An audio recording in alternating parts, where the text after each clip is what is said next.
A very common sound in rock and roll and rock music using double stops is thirds. Now thirds are 3 notes apart in your scale. 1, 2,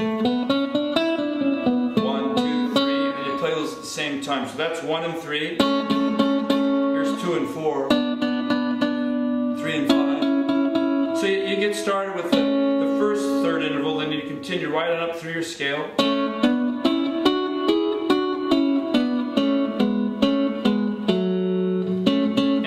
Music like this rock and roll stuff that we've been playing, you have a flatted 7 instead of the normal major 7, so you want to flat that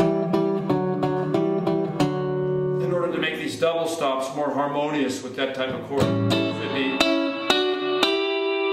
instead of, which is more like a Latin music or mariachi type guitars playing. Now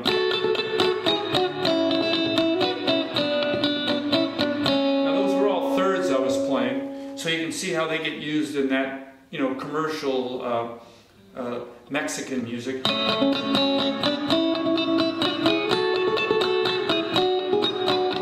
kind of sound. And in rock and roll, where we usually have these kind of beats, you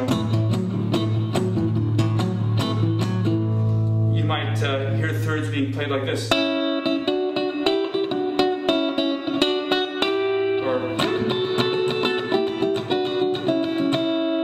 notice I'm muting everything out with my thumb and my index finger, so the only 2 notes that come through are the thirds or the double stops I want to hit, and I can just still strum through the guitar. You're only going to hear these 2 strings.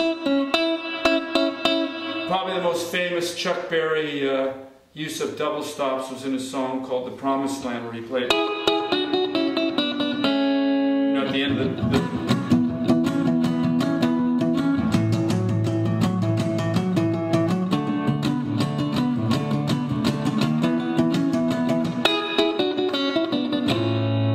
so that's the sound, double stops with thirds.